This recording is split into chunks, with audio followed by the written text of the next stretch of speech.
दो रिश्तों की ननंद भाभी नहीं सखियां बनकर रहे। उस दिन सीमा के घर कई वर्षों बाद उसकी पुरानी सहेली टीना उससे मिलने आई थी। दोनों बातें ही कर रही थीं कि थोड़ी ही देर में सीमा की ननंद, जो कि किसी दूसरे शहर से आने वाली थी, वह भी आ गई। उसके आते ही सीमा के बच्चे बड़े खुश हो गए कि बुआ आई हैं और हमारे लिए हमेशा की तरह आज भी कुछ खाने को लेकर ही आई होंगी। फिर जब तक उनकी बुआ ने बच्चों को उनकी इच्छित वस्तुएं बैग में से निकालकर दे नहीं दी, तब तक वह अपनी बुआ को घेरे खड़े रहे। यह सब टीना देखे जा रही थी। सीमा ने उससे पूछा, इस तरह क्या देख रही हो? मेरी ननंद बच्चों को बहुत प्रिय है। जब भी आती है बच्चों के लिए कुछ न कुछ विशेष तौर पर लेकर आती है। यही नहीं, बच्चों की उनसे पटती भी खूब है। इसलिए बच्चों को उनके आने का इंतजार बना ही रहता है।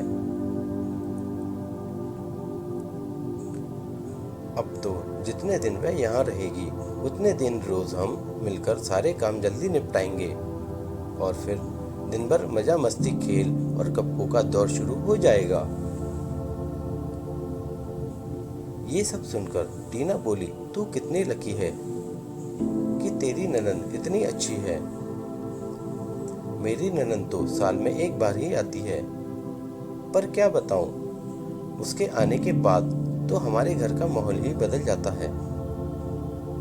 मेरे बच्चे बुआ का नहीं, उनके बच्चों का इंतजार करते हैं, क्योंकि उनके साथ खेलना होता है।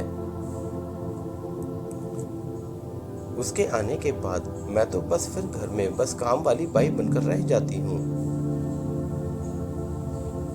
घर में पूरी फैमिली, मेरे सास ससुर, ननंद, पति सब मिलजुल कर बतियाते हैं, पर मुझसे उसमें शामिल होने के लिए कोई नहीं कहता।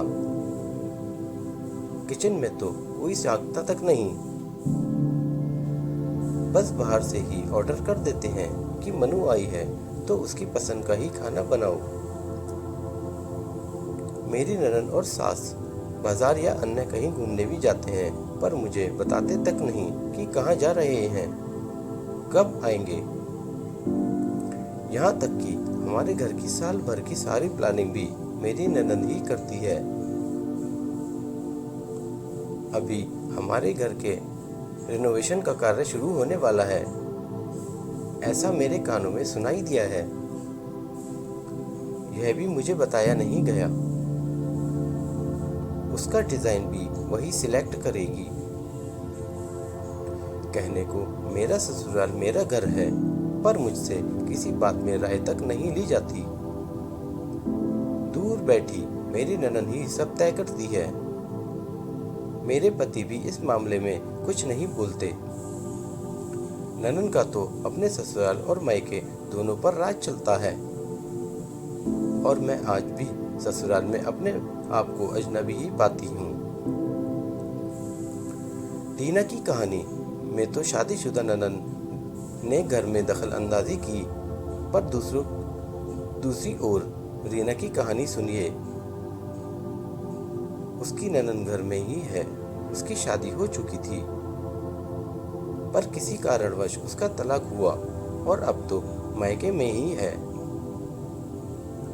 यहाँ तो हालात और भी गंभीर हैं, क्योंकि ननंद के साथ सिंपैथी भी है, जिस कारणवश घर में रीना को तो किसी भी कार्य में कोई महत्व दिया ही नहीं जाता।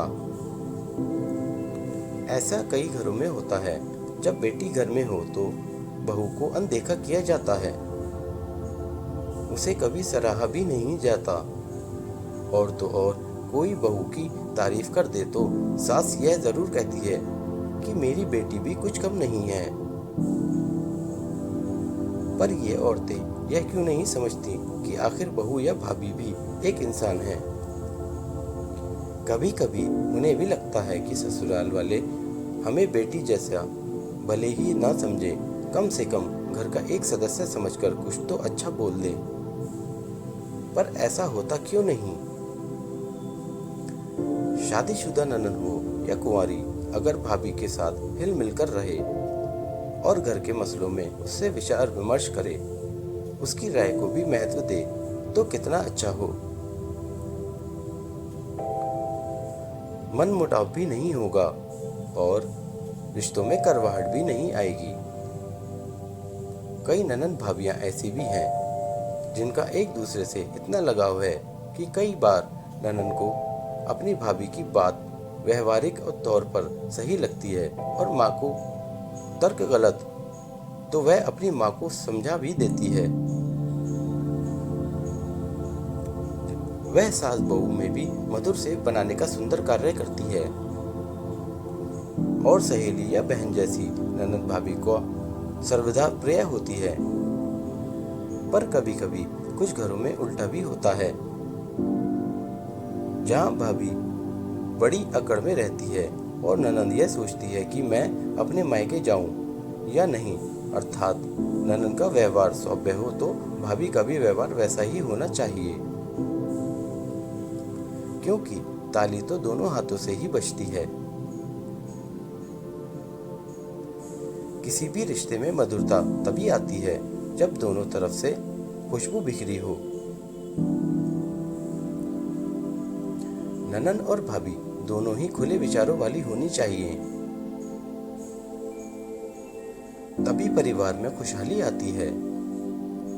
अब एक बार आप अपने स्वयं का परीक्षण निरीक्षण जरूर कीजिएगा कि आप एक अच्छी ननद या अच्छी भाभी हैं या नहीं।